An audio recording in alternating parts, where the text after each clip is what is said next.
그날 밤 저희 가족의 평온한 일상은 산산이 부셔졌습니다. 밤 10시쯤이었어요. 저는 남편과 나란히 소파에 앉아 TV를 보고 있었죠. 아이들은 이미 잠든 시간이었습니다. 하루의 끝이 고요하게 저물어가는 줄만 알았어요. 그때 남편의 휴대폰이 울렸습니다. 남편이 전화를 받더니 얼굴빛이 싸늘하게 굳었어요. 벌떡 일어나 외투를 집어드는 손이 부들부들 떨리고 있었죠. 여보, 무슨 전화야? 왜 그래? 형네 가게 불이 났대. 빨리 가봐야 해. 저도 급히 외투를 걸쳤습니다. 심장이 제멋대로 뛰기 시작했어요. 아이들을 깨워 상황을 대충 설명하고 집에 있으라고 했죠. 차 안에서 저는 아주버님께 전화를 걸었습니다. 신호음만 길게 울릴 뿐 받지 않았어요. 몇 번을 다시 걸어도 마찬가지였죠. 형은 왜 전화를 안 받는 거야? 제발 아무 일 없어야 할 텐데. 남편의 목소리가 갈라지고 있었습니다. 저는 며칠 전 형님에게 들은 말이 스쳤어요. 요즘 아주버님이 가게에서 먹고 자고 한다는 이야기였죠. 등줄기를 타고 싸늘한 한기가 스며들었습니다. 불길한 예감이 온몸을 휘감았어요. 현장 근처에 도착하니 거리가 아수라장이었어요. 소방차 여러 대가 빨간 경광등을 반짝이고 있었습니다. 경찰차들도 줄지어 서 있었죠. 아주버님 가게가 있던 건물에서 시뻘건 불길이 하늘 높이 솟구치고 있었어요. 검은 연기가 칠흑 같은 밤하늘마저 집어삼키고 있었습니다. 사람이 안에 있다는 것 같은데. 아유, 큰일 났네. 살았을까? 구경하던 사람들의 수군거림이 귓가를 파고들었습니다. 저는 숨이 턱 막혔어요. 다리에 힘이 풀리는 것 같았죠. 저희는 통제선 앞까지 뛰어갔습니다. 경찰이 팔을 벌려 막아섰어요. 제 형이 안에 있을 수도 있다고요. 제발 좀 비켜주세요. 형! 남편이 울부짖듯 소리쳤습니다. 목이 찢어져라 형을 불렀죠. 하지만 경찰은 요지부동이었어요. 그때 건물 안에서 들것이 나왔습니다. 누군가 실려 있었어요. 저희가 달려가 들것을 들여다보았죠. 팔과 목에 시뻘겋게 화상을 입은 사람, 살점이 너덜너덜하게 일어나 있었습니다. 아주버님이었어요. 여보! 형님이 어디선가 미친 듯이 달려와 아주버님 곁에 쓰러지듯 주저앉았어요. 머리를 쥐어뜯으며 울부짖는 형님의 모습이 처참했습니다. 구급차가 아주버님을 싣고 사이렌을 울리며 출발했어요. 저희도 급히 차에 올라 병원으로 뒤따랐죠. 형님도 함께였습니다. 응급실 앞 복도 차가운 형광등 불빛 아래서 저희는 밤새 소식을 기다렸어요. 의사가 나오기만을 손모아 빌었습니다. 형님은 복도 의자에 앉아 고개를 떨군 채 흐느꼈어요. 어깨가 쉴 새 없이 떨리고 있었죠. 저는 자판기에서 종이컵에 물을 받아 형님께 건넸습니다. 형님, 물 좀 드세요. 아주버님 분명 괜찮으실 거예요. 형님이 제 손을 덥석 잡았어요. 손끝이 얼음장처럼 차가웠습니다. 동서, 어떡해. 우리 이제 어떡하면 좋아. 형님이 제 손을 부여잡고 오열했습니다. 저는 아무 말도 할 수가 없었어요. 그저 형님의 손을 꼭 잡아드리는 것밖에는요. 다음날 아주버님이 의식을 되찾았다는 연락이 왔습니다. 우리는 안도했어요. 살아있음에 감사를 했죠. 그렇게 며칠 아주버님이 입원한 병실을 매일 찾았습니다. 아주버님 목과 팔에 화상 흉터가 선명하게 남아있었어요. 불과 며칠 전까지 멀쩡했던 분이 이렇게 변해버렸죠. 저는 가슴 한쪽이 무너지는 것 같았습니다. 그런데 어느 날 형님이 입을 열었어요. 동서, 사실 우리가 그동안 숨긴 게 있어. 이 사람이 다니던 회사가 작년에 부도났잖아. 갑자기 실직하고 나서 그래서 퇴직금으로 그 식당 차린 거잖아. 그런데 장사가 영 안 됐어. 매달 적자만 쌓였고. 형님, 그런 일이 있었어요? 전혀 몰랐어요. 내가 처음부터 말렸어야 했는데 식당은 아무나 하는 게 아니라고 좀 더 알아보고 하라고 했어야 했는데 이 사람 고집을 꺾지 못했어. 그게 지금까지 후회가 돼. 형님의 목소리가 갈라졌습니다. 남편도 충격을 받은 표정이었어요. 아, 형, 그 정도로 힘들었어? 나한테 왜 한마디도 안 했어? 아, 나 형 동생이잖아. 동수야, 너한테 짐이 되기 싫었어. 형이 못나서 그랬다. 미안해. 아주버님의 목소리는 힘없이 가라앉아 있었습니다. 형님이 다시 말을 이었어요. 사실 결국 살던 집도 정리했어. 전세금 빼서 빚 갚고 남은 짐은 가게 안에 들여놓고 둘이 거기서 먹고 잤던 거야. 그런데 그 가게마저 불에 다 타버린 거야. 이제 진짜 아무것도 없어. 저는 그제야 모든 상황이 이해가 되었습니다. 왜 아주버님이 가게에서 먹고 자셨는지, 왜 그 늦은 밤에 가게 안에 계셨는지, 두 분은 이미 벼랑 끝에 서 계셨던 거예요. 보험은, 화재 보험은, 보험료 낼 돈이 없어서 해지했어. 남편의 얼굴이 사색이 되었습니다. 보험도 없으니 보상금도 받을 수 없는 상황이었죠. 당장 나갈 곳도 없고 치료비도 없어. 동서, 우리 이제 정말 어떡해? 형님이 제 손을 붙잡으며 눈물을 흘렸습니다. 남편은 천천히 아주버님 곁으로 다가갔어요. 병상에 누운 형의 손을 조심스레 잡았죠. 동수야, 형이 이런 부탁할 자격이 없는 거 알아. 근데 나 혼자 힘으론 지금은 도저히 안 되겠다. 딱 한 번만 제발 도와다오. 아주버님의 눈에서 눈물이 흘러내렸습니다.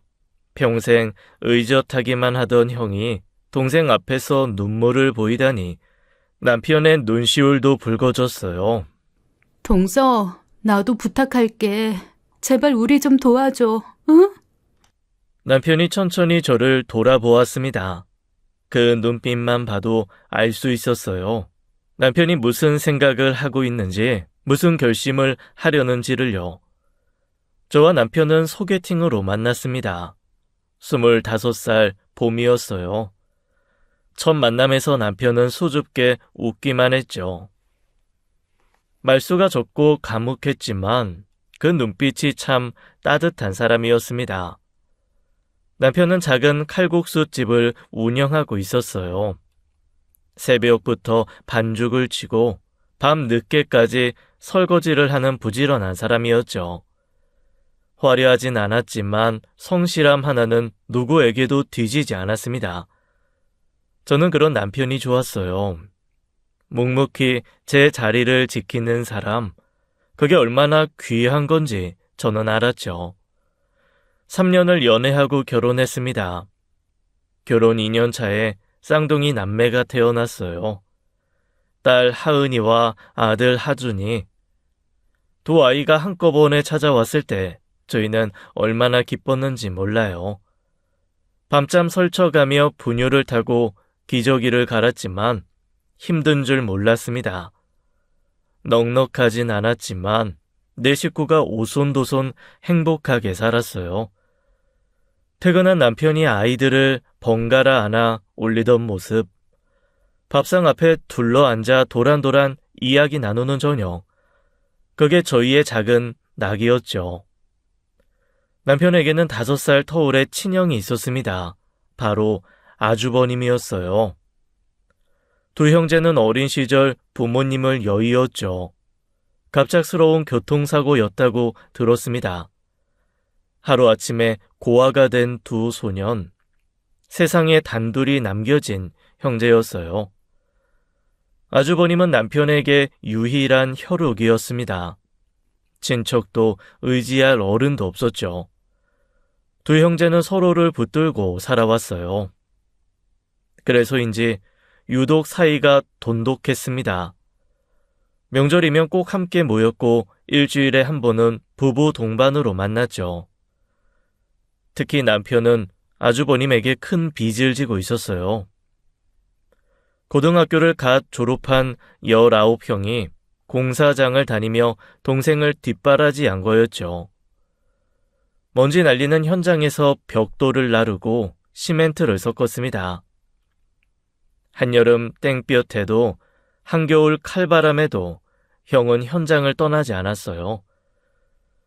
그 돈으로 동생 학비를 대고 밥을 먹이고 잠자리를 마련해줬죠. 아주버님의 젊음은 온통 동생을 위해 바쳐졌습니다. 남편은 그 은혜를 평생 가슴에 품고 살았어요. 가끔 술자리에서 형 이야기가 나오면 남편의 눈시울은 어김없이 붉어졌죠. 형 아니었으면 난 진짜 길에서 굶어 죽었어. 부모 없는 놈이 어떻게 컸겠어. 그 은혜를 내가 어떻게 갚아. 남편은 늘 그렇게 말하곤 했습니다. 형은 하늘 같은 존재라고요. 그래서 아주버님이 화재로 모든 걸 잃었을 때 남편이 외면할 수 없었던 겁니다. 저도 남편의 그런 마음을 충분히 이해했어요. 아니, 당연하다고 생각했습니다. 피부치가 저렇게 쓰러져 있는데 어떻게 모른 척 할 수 있겠어요. 병원에서 돌아온 날 밤이었습니다. 남편이 조심스럽게 입을 열었어요. 여보, 나 할 말이 있어. 집 팔아서 형 도와주면 안 될까? 형이 지금 아무것도 없잖아. 치료비도 없고 갈 곳도 없고. 내가 형한테 진 빚이 있어서 그래. 제발 한 번만 생각해줘. 저는 쉽게 대답하지 못했습니다. 집을 판다는 게 어디 쉬운 일인가요? 아이들이 태어나고 자란 곳이에요. 온 가족의 추억이 서린 보금자리였죠. 며칠 밤을 뒤척이며 고민했습니다. 이 집을 팔면 우리는 어디로 가야 하나? 아이들한테 뭐라고 설명해야 하나? 생각이 꼬리를 물었어요. 하지만 병실에서 봤던 아주버님의 모습이 자꾸 떠올랐습니다. 화상으로 일그러진 얼굴, 절망에 빠진 눈빛, 제 손을 붙잡고 오열하던 형님, 그 모습들을 외면할 수가 없었어요. 결국 저는 남편에게 고개를 끄덕였습니다. 그래, 여보. 아주버님 도와드리자. 우린 다시 일어서면 되잖아. 남편이 제 손을 꽉 잡았어요. 아무 말 없이 한참을 그렇게 있었죠. 그 손에서 전해지는 고마움이 느껴졌습니다. 저희는 살고 있는 집을 매물로 내놓았어요. 한 달쯤 지나 집이 팔렸습니다. 손에 쥔 돈이 묵직했죠. 하지만 그 돈은 저희 것이 아니었어요. 먼저 아주버님의 화상 치료비를 냈습니다. 병원비가 생각보다 많이 나왔죠. 형님이 살 수 있는 작은 전셋방도 구해드렸어요. 아주버님이 퇴원하면 새로 가게를 차릴 수 있도록 창업 자금도 마련해드렸습니다. 남은 돈으론 저희는 작은 전세 아파트로 이사했어요. 예전 집보다 좁고 낡았지만 불평하지 않았습니다. 가족이 함께라면 어디든 집이 될 수 있으니까요. 이사를 마친 어느 날이었습니다. 아주버님 부부가 저희 집을 찾아오셨어요. 현관문을 열자마자 두 분이 바닥에 무릎을 꿇었습니다. 동서, 정말 고마워. 이 은혜는 죽어도 못 잊을 거야. 반드시 갚을게. 꼭 갚을 테니까. 동수야, 형이 못난 형이다. 네 덕분에 다시 살았어. 이 빚은 꼭 갚을게. 두고 봐라. 형이 반드시 성공해서 갚을 테니까. 두 분의 눈에서 눈물이 흘러내렸습니다. 저와 남편은 얼른 두 분을 일으켜 세웠어요. 형, 이러지 마. 형이 나한테 해준 게 얼마인데 빚 같은 소리 하지 마. 그냥 다시 건강하게 일어서기만 해. 맞아요, 형님. 가족끼리 이러실 거 없어요. 힘내세요. 다 잘 될 거예요. 그날 저희는 네 사람이 손을 맞잡고 한참을 울었습니다. 그때는 정말 몰랐어요. 이 따뜻한 눈물이 언젠간 저를 향한 칼날이 될 줄은요. 아주버님은 퇴원 후 배달 전문 식당을 새로 오픈했습니다. 저희가 마련해드린 창업 자금으로요. 처음에는 장사가 그저 그랬어요. 하루 매출이 들쭉날쭉했죠. 그래도 아주버님은 열심히 했습니다. 새벽부터 재료를 손질하고 밤늦게까지 배달을 돌렸어요. 그러던 중 전국적으로 감염병 사태가 터졌습니다. 세상이 멈춰버린 것 같았어요. 사람들이 외출을 자제하면서 거리가 텅텅 비었죠. 식당들은 하나둘 문을 닫았습니다. 그런데 배달 주문은 오히려 폭발적으로 늘어났어요. 집에 갇힌 사람들이 너도 나도 음식을 시켜 먹었죠. 아주버님 가게는 때를 잘 만났습니다. 주문이 밀려들어 손이 모자랄 지경이었어요. 말 그대로 대박이 난 거죠. 반면 남편의 칼국수 집은 손님이 뚝 끊겼습니다. 칼국수는 배달이 안 되는 음식이었어요. 면이 불어버리니까요.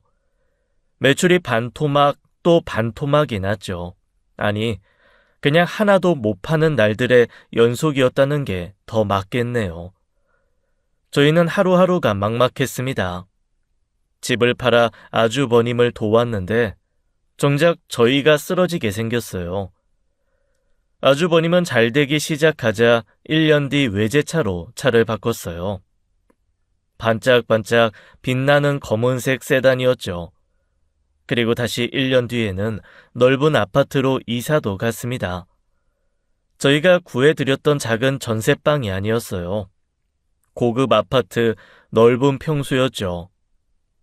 예전에는 일주일에 한 번은 부부 동반 모임을 했습니다. 삼겹살에 소주 한 잔 기울이며 이런저런 이야기를 나눴죠. 웃고 떠들며 서로의 안부를 물었어요. 그런데 아주버님 부부의 연락이 뜸해졌습니다. 제가 먼저 전화를 해도 바쁘다며 짧게 끊었어요. 동서, 나 지금 바빠서 다음에 연락할게. 매번 같은 말이었습니다.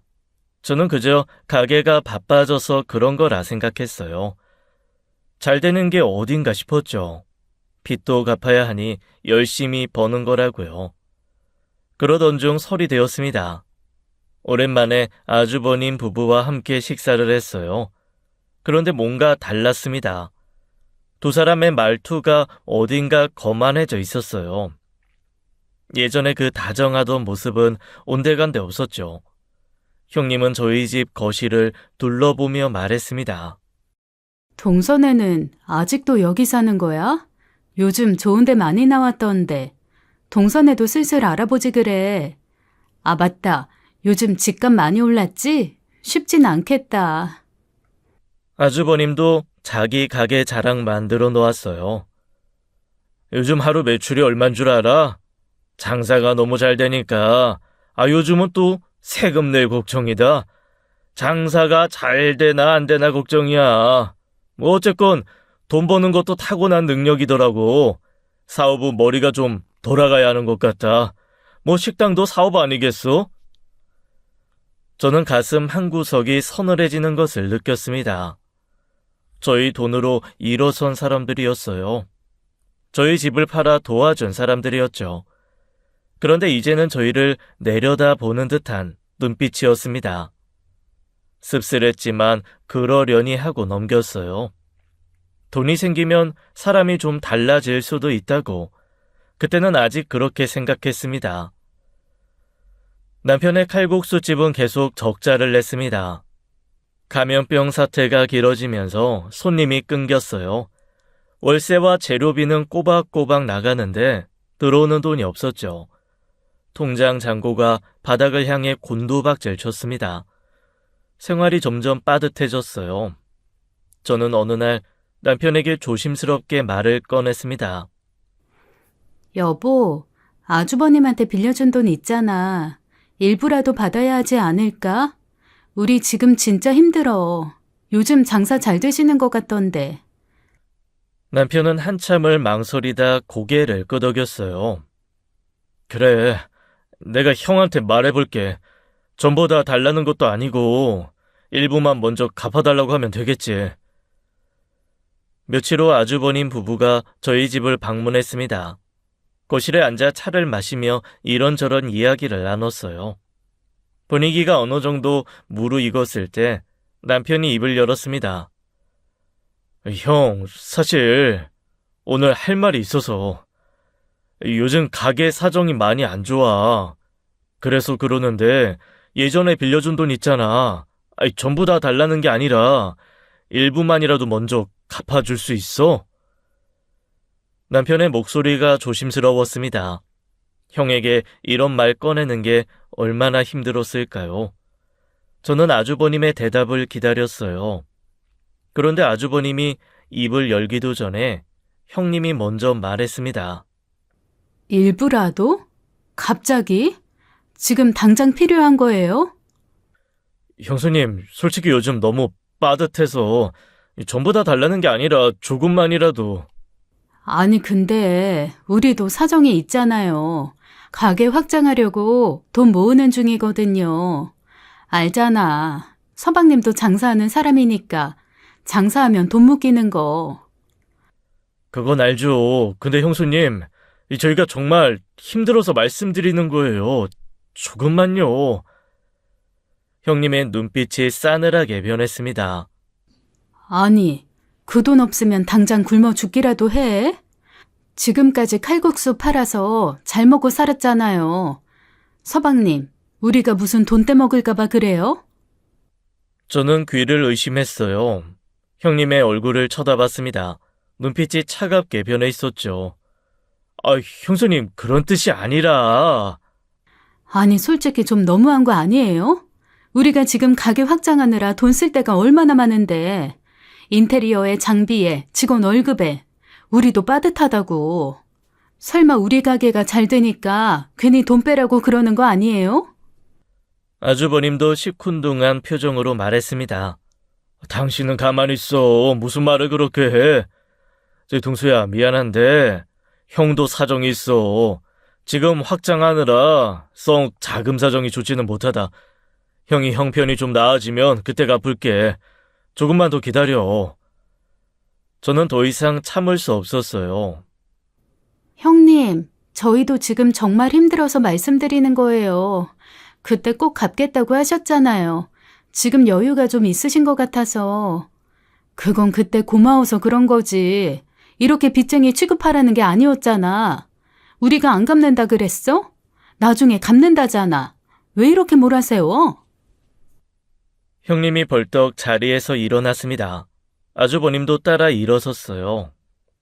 가자, 여보. 더 있다가 무슨 소리 들을지 모르겠네. 동수야, 형이 그 돈 꼭 갚을 테니까 좀 기다려라. 그런데 솔직히 기분이 좀 그렇네. 빚쟁이 취급하는 것 같아서. 만약 내가 네 입장이라면 나 그 돈 갚으란 소리 안 해. 그냥 동생 성공을 멀리서 축하만 해주겠지. 아휴. 두 사람은 인사도 없이 현관으로 향했습니다. 문이 쾅 닫혔어요. 저와 남편은 텅 빈 거실에 멍하니 앉아 있었습니다. 차가운 침묵만이 남았죠. 그리고 그해 겨울이었습니다. 하늘에서 폭설이 쏟아지던 날이었어요. 세상이 하얗게 뒤덮였죠. 남편은 적자를 조금이라도 메우기 위해 배달도 시작한 상태였습니다. 칼국수는 원래 배달이 안 되는 음식이에요. 면이 불어버리니까요. 그래서 따로 배달용 메뉴를 만들었죠. 볶음밥이나 김치찌개 같은 것들요. 그날도 주문이 몇 건 들어왔습니다. 그런데 배달 대행 기사 콜이 잡히지 않았어요. 폭설 때문에 다들 운행을 포기한 거지요. 주문은 계속 밀리는데 배달을 못하면 가게 배달 어플에서 가게 별점이 떨어집니다. 요즘 세상의 별점은 곧 생명이에요. 별점 하나의 장사가 흔들리니까요. 남편이 외투를 집어들었습니다. 내가 직접 갔다 올게. 금방이야. 여보, 눈이 너무 많이 와. 위험해. 오늘은 그냥 취소하자. 어? 취소하면 평점 떨어져. 평점 떨어지면 주문 뚝 끊기는 거 알잖아. 금방 다녀올게. 걱정 마. 그래도 오토바이는 위험하잖아. 제발 오늘만 쉬어. 괜찮아. 조심히 갈게. 1시간이면 돌아와. 남편은 제 손을 한번 꼭 잡아주고 오토바이 키를 들었습니다. 헬멧을 쓰고 가게를 나서는 뒷모습. 저는 괜히 불안했어요. 가슴 한쪽이 싸늘하게 내려앉는 느낌이었죠. 그때 붙잡았어야 했습니다. 제발 가지 말라고 매달렸어야 했어요. 저는 가게에 남아 남편을 기다렸습니다. 창밖으로 눈이 점점 더 거세게 내렸어요. 시간이 지날수록 불안감이 커졌죠. 30분이 지났습니다.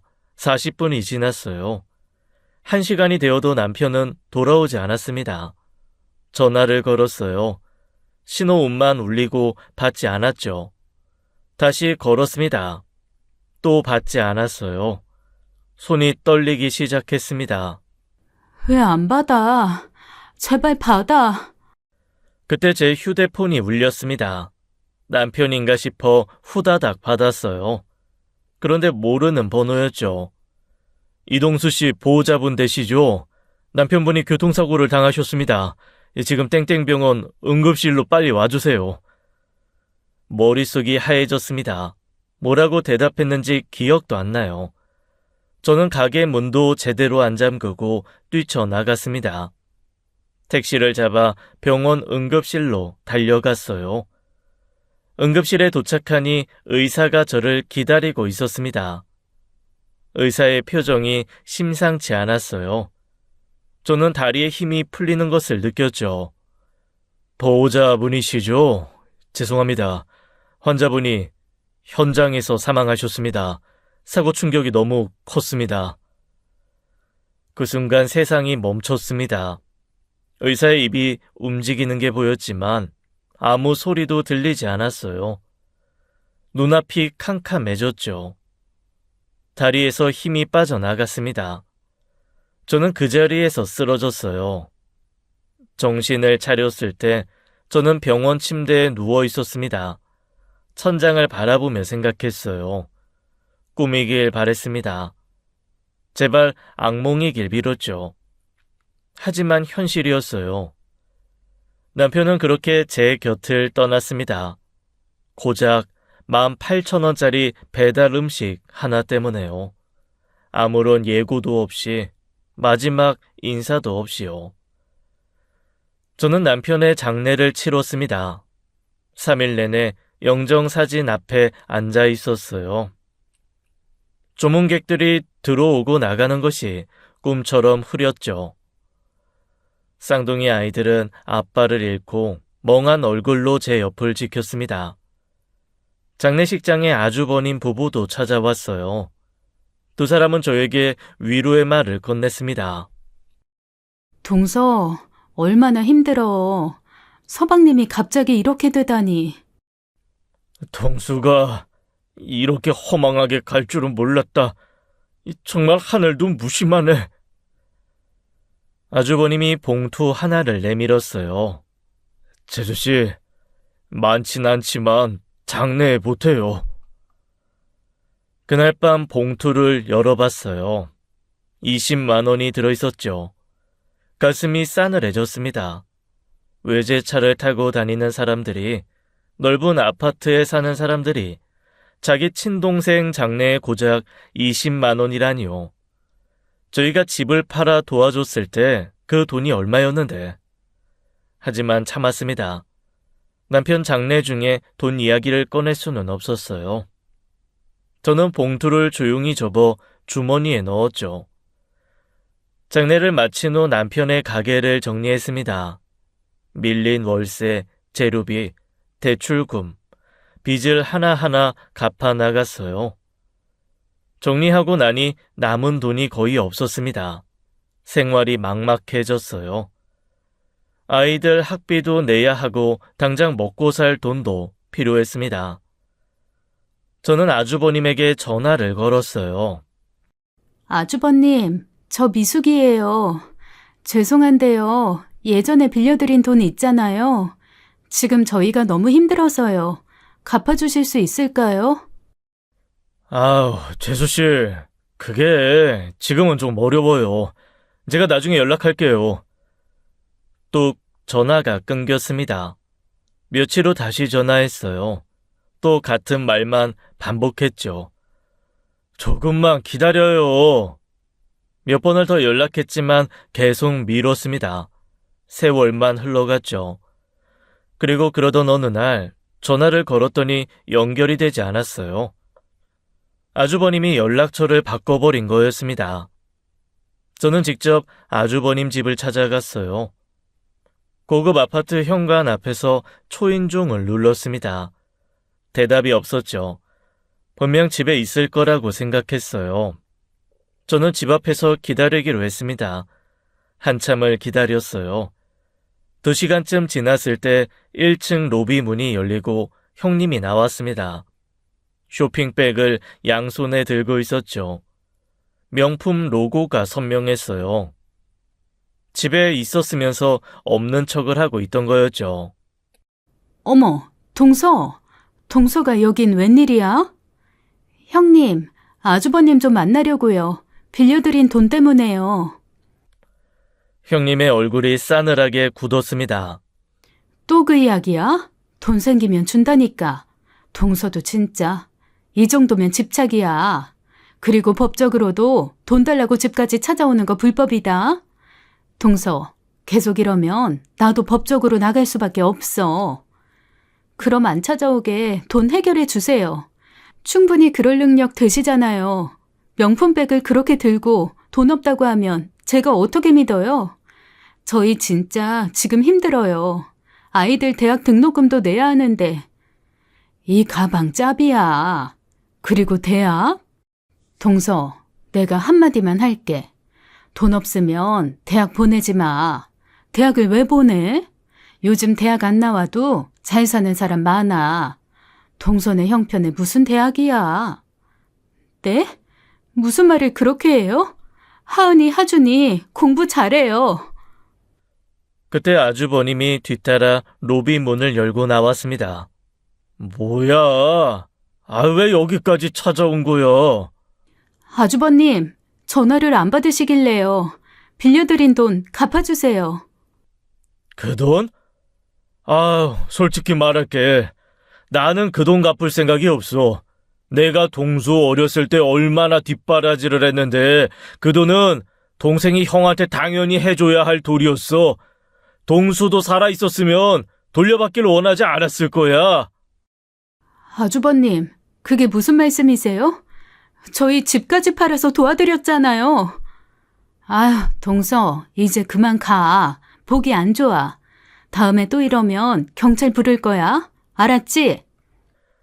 두 사람은 갈 길을 가려고 하다 제가 붙잡으니 저를 밀었습니다. 그리고 급하게 자기들 아파트로 들어갔어요. 철컥 공용 로비 문이 닫혔습니다. 저는 비밀번호를 모르니 들어갈 수가 없었죠. 잠시 후 경비원이 와서 저를 단지 밖으로 데리고 갔습니다. 저는 한참을 그 자리에 서 있었습니다. 대체 사람들이 어떻게 저렇게 변할 수 있는 건지 이해가 안 갔어요. 사람들은 위기를 겪고 그걸 극복한다면 변한다고 하는데 아주버님 부부는 정말 이상하게 변했습니다. 저는 울분을 삼켰습니다. 분하고 억울했지만 주저앉을 수는 없었어요. 아이들이 있었으니까요. 하은이와 하준이를 위해서라도 일어서야 했습니다. 당장 먹고 살 방법을 찾아야 했어요. 이력서를 넣어볼까도 생각했지만 나이 50 넘은 여자를 써줄 곳이 있을까 싶었죠. 그때 친언니가 떠올랐습니다. 언니는 재래시장에서 반찬 가게를 운영하고 있었어요. 저는 언니에게 전화를 걸었습니다. 언니는 제 사정을 말없이 다 들어줬죠. 미수가 내일 당장 가게로 와. 여기서 나랑 같이 일하면서 돈이나 벌자. 저는 언니의 말에 눈물이 핑 돌았어요. 세상에 믿을 사람이 아직 있구나 싶었죠. 다음 날부터 저는 언니 가게에서 일을 시작했습니다. 새벽 5시에 일어나 시장에 나갔어요. 채소를 다듬고 반찬을 만들고 손님을 맞았죠. 밤 9시가 넘어서야 집에 돌아왔습니다. 온몸이 천근만근이었어요. 하지만 쉴 수가 없었죠. 미수가 그렇게까지 안 해도 돼. 좀 쉬엄쉬엄 해. 언니, 괜찮아. 언니한테 신세 지는 것도 미안한데 이 정도는 해야지. 저는 언니에게 폐를 끼친다는 생각에 더 열심히 일했습니다. 그게 제가 할 수 있는 유일한 보답이었으니까요. 쌍둥이 아이들도 저를 도왔어요. 둘이서 집안일도 하고 제가 신경 쓰지 않도록 알아서 공부도 하고 했죠. 저희 셋은 남편의 빈자리를 서로 채워주며 버텼습니다. 밤이면 식탁에 둘러앉아 하루 이야기를 나눴어요. 웃기도 하고 울기도 했죠. 그렇게 서로를 의지하며 하루하루를 견뎌냈습니다. 하지만 아주버님에 대한 분노는 사라지지 않았어요. 일을 하면서도 밥을 먹으면서도 그 생각이 났습니다. 저희 집을 팔아 도와줬는데 이렇게 배신을 당하다니 이대로 당하고만 있을 수는 없었어요. 저는 법률 상담을 받기로 결심했습니다. 변호사 사무실을 찾아갔어요. 변호사에게 그동안의 상황을 설명했습니다. 그리고 아주버님에게 돈을 이체했던 통장 내역을 보여줬죠. 이 정도 증거면 충분합니다. 민사소송으로 받아낼 수 있어요. 금액도 크고 이체 내역도 명확하니까요. 정말요? 그럼 소송 진행해 주세요. 저희 남편이 힘들게 번 돈 꼭 돌려받고 싶어요. 알겠습니다. 먼저 내용 증명을 보내볼게요. 소송 전에 합의 기회를 주는 겁니다. 그래도 안 갚으면 그때 본격적으로 소송 진행하죠. 며칠 후 아주버님에게 내용 증명이 발송되었습니다. 소송을 예고하는 내용이었죠. 저는 이제 물러서지 않기로 했어요. 끝까지 가보기로 마음먹었습니다. 내용 증명을 보낸 후 며칠이 지났습니다. 아주버님에게서 아무런 연락이 없었어요. 저는 기다리다 지쳐 아주버님이 운영하는 가게 쪽 연락처로 직접 문자를 보냈습니다. 아주버님, 연락 주세요. 답 없으시면 바로 소송 진행하겠습니다. 짧지만 단호한 문자였어요. 이제 더 이상 사정을 봐줄 생각이 없었죠. 문자를 보내고 1시간쯤 지났을까요? 제 휴대폰이 울렸습니다. 아주버님이었어요. 여보세요? 재수씨. 목소리가 이상했어요. 울먹이는 것 같았죠. 재수씨, 나 지금 돈 갚기 어려워요. 네? 또 그 소리세요? 그렇게 돈 자랑하셨으면서 갑자기 돈이 없어요? 이혼했어요. 네? 그게 무슨 소리예요? 갑자기요? 사실 내가 다른 여자 만나다가 그래서 이혼당했어요. 저는 잠시 말을 잃었습니다. 이혼하면서 재산 다 뺏겼어요. 가게도 집도 차도 전부 마누라한테 넘어갔어요. 나 지금 무일푼이에요. 진짜 아무것도 없어요. 아주버님의 목소리가 점점 떨렸어요. 훌쩍거리는 소리까지 들렸죠. 재수씨, 나도 힘들어요. 돈을 갚고 싶어도 갚을 수가 없다고요. 지금 나 거지예요. 제발 이해해줘요. 내가 나중에 그 돈 꼭 갚을 테니까 조금만 기다려줘요. 저는 전화기를 든 채 가만히 듣고 있었습니다. 아주버님은 계속 울먹였어요. 자기가 피해자라는 듯이요. 그런데 뭔가 이상했습니다. 갑자기 이혼이라니요. 타이밍이 너무 절묘했습니다. 저는 직감적으로 알았어요. 이건 거짓말이라고요. 재수씨, 듣고 있어요? 제발 한 번만 더 기회를 줘요. 나도 다시 일어서면 그때 꼭. 저는 아무 말도 하지 않았습니다. 더 들을 필요가 없었어요. 저는 조용히 전화를 끊어버렸습니다. 손이 떨렸어요. 분노 때문이었죠. 사람이 어떻게 저렇게까지 할 수 있을까요? 죽은 동생의 아내를 저렇게 속이려 들다니요. 저는 곧바로 변호사를 찾아갔습니다. 아주버님이 한 말을 그대로 전달했어요. 외도를 해서 이혼당했다는 것, 재산을 전부 뺏겼다는 것, 지금은 무일푼이라는 것까지요. 변호사는 제 말을 듣더니 피식 웃었습니다. 전형적인 사회행위네요.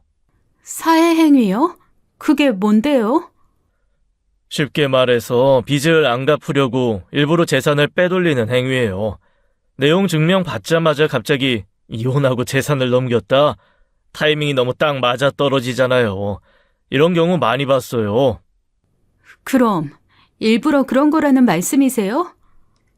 확인해 봐야 알겠지만 10중 8구 위장 이혼일 거예요. 서류상만으로 이혼하고 실제로는 같이 사는 경우 많거든요.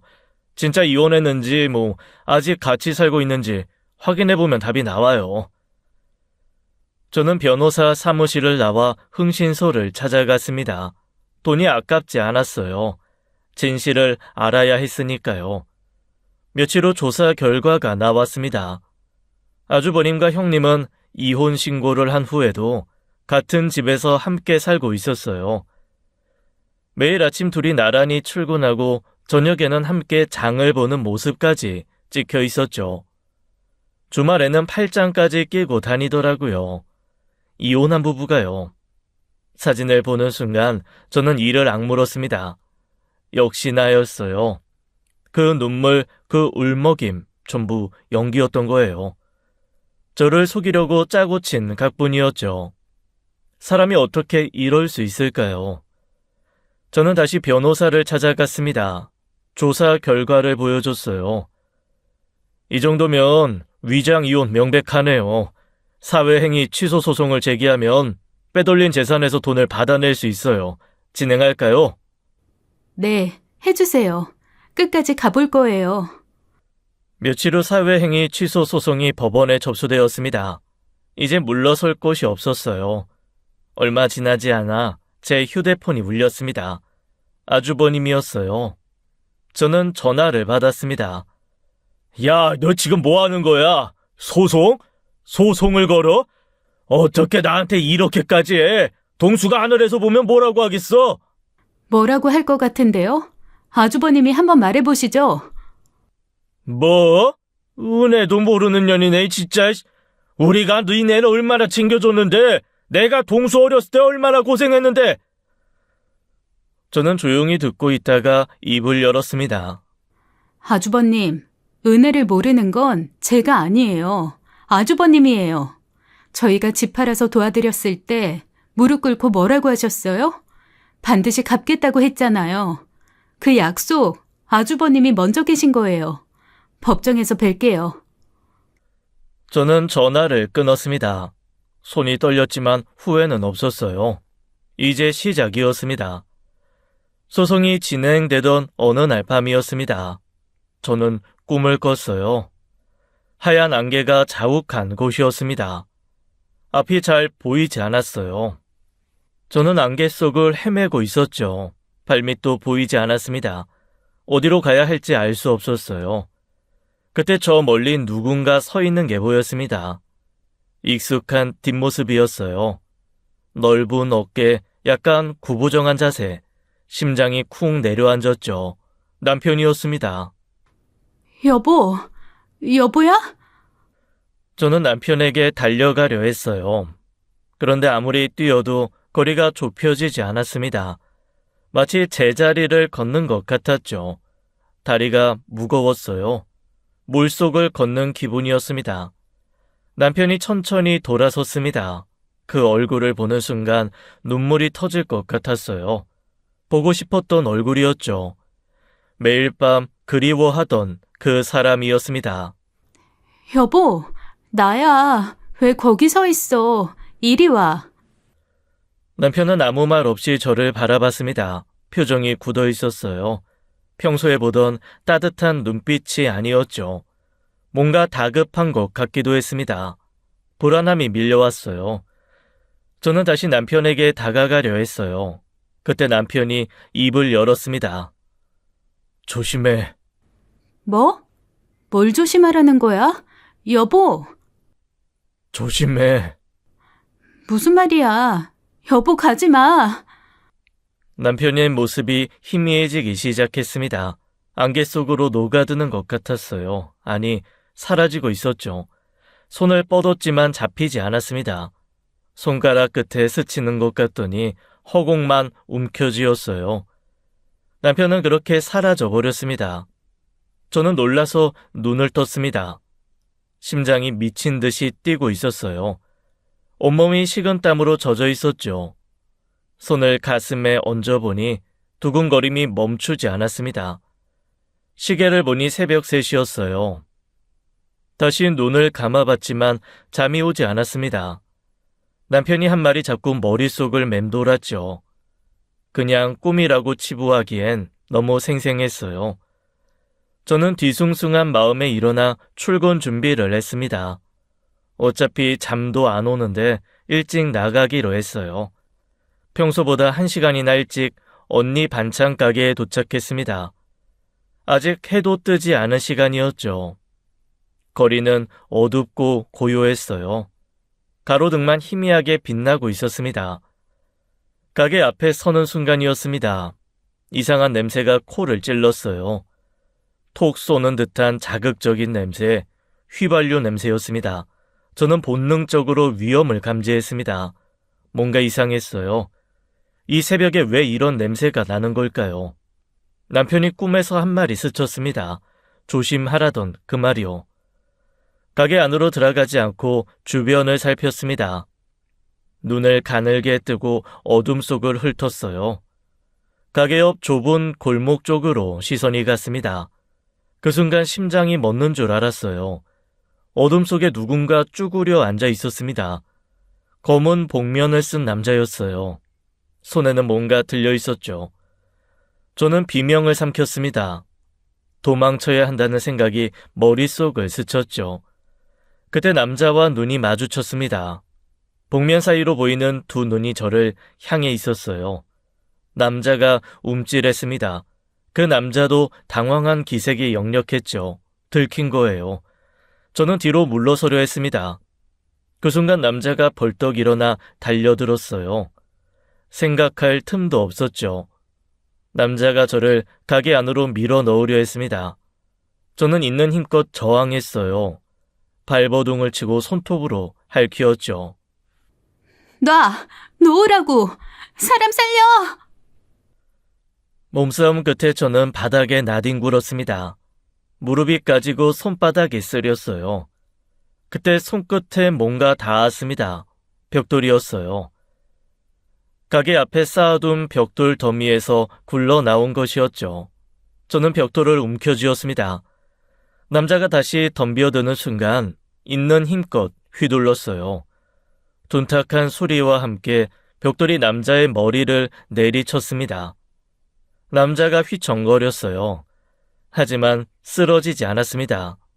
잠시 비틀거리더니 이내 다시 저를 잡았어요. 힘이 장사였죠. 저는 끌려가듯 가게 안으로 밀려 들어갔습니다. 바닥이 미끄러웠어요. 휘발유가 뿌려져 있었죠. 저는 그제야 상황을 깨달았습니다. 이자가 가게에 불을 지르려는 거였어요. 남자가 주머니에서 뭔가를 꺼냈습니다. 라이터였어요. 저는 숨이 턱 막혔죠. 여기서 불을 붙이면 저도 같이 타 죽는 거잖아요. 제발, 그러지 마. 왜 이래? 나한테 왜 이러는 거야? 다 네 탓이야. 네가 가만히 있었으면 이렇게 안 됐어. 이제 와서 뭘 빌어? 남자가 라이터를 켰습니다. 찰칵 작은 불꽃이 피어올랐어요. 그런데 그 순간이었습니다. 불꽃이 남자의 바짓단으로 옮겨 붙었어요. 아마도 휘발유를 뿌리다가 자기 바지에 그 휘발유가 묻었었나 봅니다. 남자는 몰랐나 봐요. 불이 순식간에 번졌습니다. 다리에서 허리로, 허리에서 상체로, 눈 깜짝할 사이였어요. 남자의 옷이 활활 타올랐어요. 남자가 비명을 지르며 바닥을 뒹굴었습니다. 공포에 질린 괴성이 가게 안을 가득 채웠죠. 저는 공포에 질려 뒷걸음질 쳤어요. 그 불길이 바닥에 뿌려진 휘발유를 타고 퍼지기 시작했습니다. 가게 한쪽 선반에서 불이 솟아올랐어요. 연기가 피어오르고 타는 냄새가 코를 찔렀죠. 불길이 점점 커지고 있었습니다. 저는 정신을 차렸습니다. 이대로 있으면 가게가 다 타버려요. 언니 가게를요. 언니가 평생 일군 가게를 이렇게 잃을 수는 없었습니다. 저는 가게 안을 둘러봤어요. 구석에 빨간 소화기가 눈에 들어왔습니다. 달려가 소화기를 집어들었어요. 안전핀을 벗고 불길을 향해 뿌렸습니다. 하얀 분말이 쏟아져 나왔어요. 선반에 붙은 불이 꺼지기 시작했죠. 바닥에 뒹구는 남자에게도 소화기를 뿌렸습니다. 죽이고 싶을 만큼 미웠지만 사람이 타 죽는 걸 보고 있을 수는 없었어요. 불이 꺼지자 남자는 바닥에 늘어졌습니다. 다리와 몸에 큰 화상을 입었는지 신음을 흘렸어요. 가게는 다행히 큰 피해는 없었습니다. 일부 선반이 그을리고 물건 몇 개가 탔을 뿐이었죠. 저는 급히 밖으로 나가 119와 112에 신고를 했습니다. 얼마 지나지 않아 소방차와 경찰차가 도착했어요. 구급 대원들이 남자에게 달려갔습니다. 경찰이 바닥에 쓰러진 남자에게 다가갔어요. 그리고 복면을 벗겼습니다. 그 순간 저는 그 자리에 얼어붙었어요. 복면 속 얼굴 아주버님이었습니다. 아주버님? 믿을 수가 없었어요. 설마 했는데 정말 아주버님이었습니다. 저를 죽이려고 한 사람이 남편의 친형이었어요. 아주버님이 구급대원에 의해 들것에 실려갔습니다. 고통스러운 신음을 흘리며 실려가는 모습을 멍하니 바라봤어요.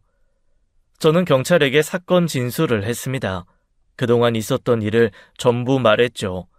빌려준 돈, 문전박대, 위장 이혼, 소송까지. 경찰은 고개를 끄덕이며 기록을 했습니다. 다음날 저는 아주버님이 입원했다는 병원을 찾아갔어요.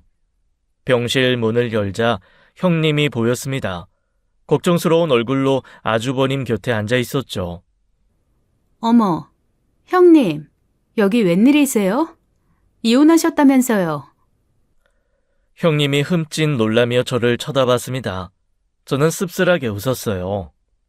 이혼한 사람이 왜 전 남편 병문안을 와요? 재산 다 뺏겼다면서요. 무일푼이라면서요. 너 지금... 저는 형님을 무시하고 침대에 누운 아주버님에게 다가갔습니다.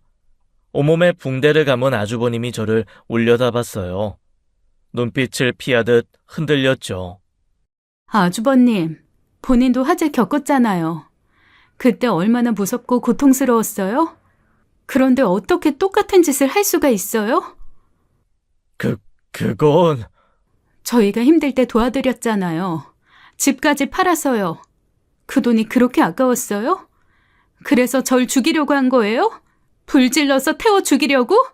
이 쓰레기 새끼야. 아주버님은 고개를 돌려버렸습니다. 저는 목소리를 높였어요. 동수 씨가 하늘에서 보고 있어. 형이 자기 마누라 죽이려고 불지르는 거. 당신 나중에 동생 만나면 뭐라고 할 거야? 사람이 대체 왜 이렇게 변했어? 당신 그런 사람 아니었잖아. 왜? 돈 좀 생기니까 본래 모습이 나온 거야? 아주버님은 끝내 아무 말도 하지 못했습니다. 저는 두 사람을 번갈아 바라보며 말했어요. 이게 바로 인과응보야. 남 해치려다가 본인이 당한 거잖아. 하늘이 무섭지도 않았어? 결국 지가 뿌린 휘발유에 지가 당했네. 인연이 지금? 형님이 악을 쓰며 저에게 달려들었습니다. 저는 피하지 않았어요. 달려드는 형님의 뺨을 세게 갈겼습니다. 찰싹 형님이 휘청거렸어요. 너도 똑같은 인간이야. 다시는 내 앞에 나타나지 마. 다음엔 뺨으로 안 끝나. 저는 돌아서서 병실을 나왔습니다. 뒤에서 형님이 뭐라고 악을 썼지만 듣지 않았어요. 할 말은 다 했습니다. 경찰이 병원에서 아주버님을 조사했습니다. 아주버님은 병상에 누운 채로 진술을 했어요. 며칠 후 저는 경찰에게서 연락을 받았습니다. 아주버님의 진술 내용을 전해 들었어요. 저는 귀를 의심했죠. 아주버님은 자기가 돈이 없는데 제가 돈을 달라고 협박을 해서 이런 짓을 했다고 말했답니다. 자기는 피해자라고요. 어이가 없었어요. 끝까지 거짓말을 하는 거였습니다. 피해자 행세를 하다니요. 저는 경찰에게 모든 것을 설명했습니다. 아주버님이 위장 이혼으로 재산을 빼돌린 정황을요. 현재 사회행위 취소 소송도 진행 중이라는 것도 알렸어요. 변호사에게 받은 서류들도 제출했죠. 흥신소에서 받은 사진 자료도 함께요. 경찰은 제 말을 듣고 좀 더 깊이 조사하겠다고 했습니다. 저는 고개를 끄덕이고 돌아왔어요. 이제 법이 판단할 일이었죠. 며칠 후 경찰이 영장을 받아 아주버님의 휴대폰 포렌식 조사를 진행했습니다. 삭제된 데이터까지 전부 복구했어요. 그리고 결정적인 증거가 나왔죠. 휴대폰에서 형님과 주고받은 문자와 카카오톡 내용이 발견되었습니다. 두 사람이 함께 방화를 계획하고 모의한 내용이었어요. 언제 어디서 어떻게 불을 지를지 상세하게 적혀 있었죠. 형님도 방화 계획을 알고 있었을 뿐 아니라 적극적으로 가담한 공범이었습니다. 위장 이혼이라는 것도 명백해졌어요. 서류상으로만 이혼하고 재산을 빼돌린 뒤 저를 없애려 한 거였죠. 제가 죽으면 소송도 없어지고 돈도 안 갚아도 되니까요. 얼마나 치밀하게 계획한 건지 소름이 돋았습니다. 경찰이 형님을 체포했습니다. 아주버님은 살인미수와 방화미수 혐의로 구속되었어요. 형님도 공범으로 함께 구속되었죠. 저는 두 사람이 구속되었다는 소식을 듣고 긴 한숨을 내쉬었습니다. 끝났어요. 이제 정말 끝난 거예요. 문득 남편이 꿈에서 했던 말이 떠올랐습니다. 조심하라던 그 말이요. 남편이 저를 지켜준 거였어요. 그날 새벽 평소보다 일찍 나가지 않았더라면 저는 가게 안에서 불에 타 죽었을 겁니다. 남편이 꿈에서 경고해준 덕분에 목숨을 건졌죠. 재판이 끝났습니다. 아주버님은 살인미수와 방화미수 혐의로 징역 12년을 선고받았어요. 형님도 공범으로 징역 7년을 선고받았죠. 두 사람은 법정에서 끌려나가면서도 저를 노려봤습니다. 하지만 저는 눈 하나 깜짝하지 않았어요. 한편 사회행위 취소 소송도 제 승소로 끝났습니다. 법원은 아주버님의 이혼이 위장 이혼임을 인정했어요. 형님 명의로 빼돌린 재산에 강제 집행이 들어갔죠. 저는 빌려줬던 돈과 이자를 전부 받아냈습니다. 오랜 싸움 끝에 거둔 결실이었어요. 돌이켜 생각해봤습니다. 대체 아주버님은 왜 저렇게 변한 걸까요? 처음엔 이해가 안 됐어요. 무릎 꿇고 울던 그 사람이 어떻게 저를 죽이려 할 수 있었을까요? 아마 돈이 문제였을 거예요. 없을 때는 간절했던 마음이 생기고 나니 아까워진 거죠. 갚아야 할 돈이 빚이 아니라 손해처럼 느껴졌을 겁니다. 그래서 저희를 피하기 시작한 거예요. 은혜가 부담이 되고 고마움이 원망이 된 거죠. 결국 돈 앞에서 사람의 본성이 드러난 거였습니다. 씁쓸했지만 그게 현실이었어요. 하지만 아무리 그래도 의문은 계속 남아 있었습니다. 분명 남편과 아주버님은 사이좋은 형제였으니까요. 어쩌면 남편에 대한 질투나 자격지심일 수도 있겠네요. 아니면 이 모든 감정이 복합적으로 일어날 걸 수도 있습니다. 사람은 극단적인 순간에 몰리면 그 위기를 이겨내면 변한다고 합니다. 저는 아주버님의 변화가 악한 쪽이었기에 그것이 너무 안타까웠습니다. 저는 받아낸 돈으로 작은 아파트를 마련했습니다. 넓지 않았지만 저희 셋이 살기엔 충분했어요. 쌍둥이와 함께 새 집으로 이사했지요. 이사 첫날 저녁이었습니다. 오랜만에 셋이 함께 밥상에 둘러앉았어요. 제가 직접 만든 된장찌개와 계란말이, 소박한 밥상이었지만 마음만은 풍족했죠. 저는 언니 반찬 가게에서 일을 계속하기로 했습니다. 이제는 불안함 없이 마음 편히 일할 수 있었어요. 아이들과 소소한 행복을 누리며 하루하루를 살아갔죠. 문득 이런 생각이 들었습니다. 하늘은 스스로 돕는 자를 돕는다고요. 포기하지 않고 끝까지 싸운 덕분에 여기까지 온 거예요. 그리고 남편이 꿈에서 조심하라고 경고해준 덕분이기도 했죠. 저는 하늘을 올려다봤습니다. 남편이 저 위에서 저희를 지켜보고 있을 거예요. 앞으로도 쭉 그럴 거라고 믿었습니다. 지금까지 사연 읽어주는 남녀였습니다. 끝까지 함께 해주신 여러분 감사드리며 저희는 다음 사연으로 돌아올게요. 감사합니다.